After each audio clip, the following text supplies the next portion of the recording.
തിരുവനന്തപുരത്ത് വിഴിഞ്ഞത്ത് കപ്പൽ പോർട്ട് വന്നപ്പോൾ കപ്പൽ നിർമ്മാണശാല പൂവാറിൽ വരുമെന്നും 10,000 കോടി രൂപയുടെ കപ്പൽ നിർമ്മാണശാലയാണ് വരുന്നതെന്നും 15,000 പേർക്ക് നേരിട്ട് ജോലി കൊടുക്കുമെന്നും 2,000 ഏക്കർ മുതൽ ഉള്ള സ്ഥലം പൂവാറിൽ ഏറ്റെടുക്കുമെന്നുള്ള വലിയ വാർത്ത വന്നു. ഈ വാർത്ത വന്നു. അപ്പോൾ മുഖ്യമന്ത്രി അതിനെ സ്വാഗതം ചെയ്തു. ഇവിടെ വന്നാൽ എല്ലാ സൗകര്യം ചെയ്തു കൊടുക്കുമെന്ന് പറഞ്ഞു. ഇത്രയും പേർക്ക് ജോലി കിട്ടുന്നതല്ലേ നാടിന് നന്മയല്ലേ എന്നൊക്കെ പറഞ്ഞ് വലിയ വലിയ വാർത്തയാണ് എല്ലാവരും പറഞ്ഞത്. പക്ഷേ ഇപ്പോൾ അറിയുന്നത് ആ പദ്ധതി ടാറ്റ തത്വത്തിൽ അംഗീകരിക്കുകയോ ടാറ്റ അങ്ങനെ ഓണപ്പിയോ ചെയ്യാത്തൊരു പദ്ധതിയാണ്. ടാറ്റ കേരളത്തിലേക്ക് മുതൽ മുടക്കുന്നതിനെക്കുറിച്ച് തൽക്കാലം ആലോചിച്ചിട്ടില്ല എന്നുള്ള ഒരു വാർത്തയാണ് പുറത്തു വരുന്നത്. അപ്പോൾ ടാറ്റ ആലോചിക്കാത്ത കാര്യം എങ്ങനെ ബൂമാറാങ് പോലെ എങ്ങനെ പുറത്തു വന്നു എന്നുള്ളതും വലിയൊരു വിഷയമാണ്.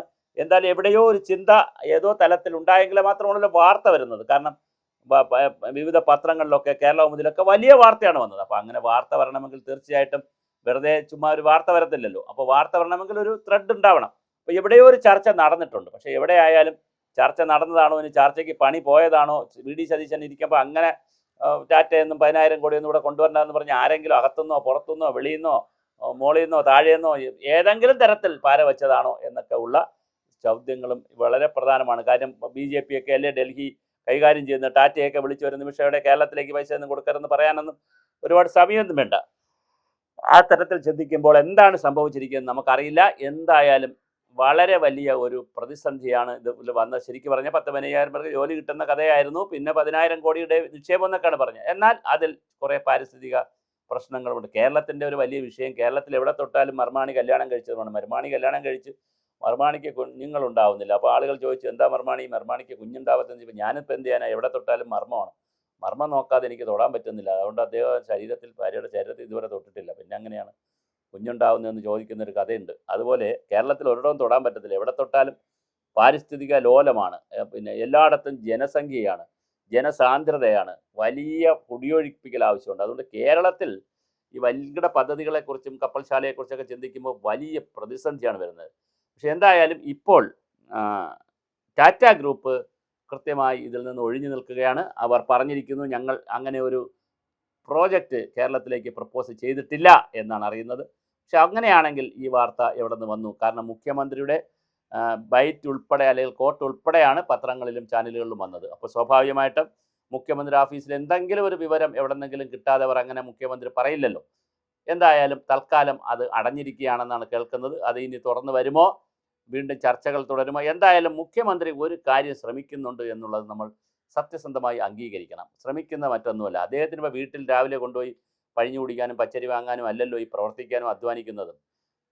രാപകൽ രാഷ്ട്രീയ നേതാക്കൾ ഏത് രാഷ്ട്രീയ പാർട്ടി ആയിരുന്നാലും രാപകൽ അധ്വാനിക്കുന്നത് കാശ് വേണ്ടെങ്കിൽ, അവർക്ക് അഴിമതിയിലൂടെ പണം വേണ്ടെങ്കിൽ പിന്നെ അവർ അധ്വാനിക്കുന്നത് സമൂഹത്തിന് വേണ്ടിയിട്ടാണ്. അപ്പോൾ സമൂഹത്തിൻ്റെ നന്മയ്ക്ക് വേണ്ടി കാര്യങ്ങൾ അധ്വാനിക്കുന്നവർ എങ്ങനെയെങ്കിലും അവരുടെ ഒരു ഭരണകാലത്ത് പുതിയ പുതിയ കാര്യങ്ങൾ, ഇപ്പോൾ ഓപ്പറേഷൻ തൂഫാൻ, അതിനകത്ത് അഴിമതിയൊന്നും ഉള്ളതല്ലല്ലോ.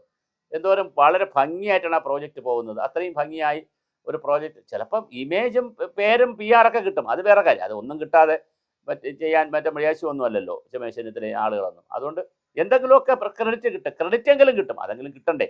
പക്ഷെ മറ്റൊന്നും തന്നെ കിട്ടുന്ന ഒരു വിഷയമില്ല. അതുകൊണ്ട് വളരെ പ്രധാനപ്പെട്ട ഒരു കാര്യമാണിത്. തിരുവനന്തപുരത്ത് കപ്പൽശാല വരുന്നില്ല എന്നാണ് കേൾക്കുന്നത്.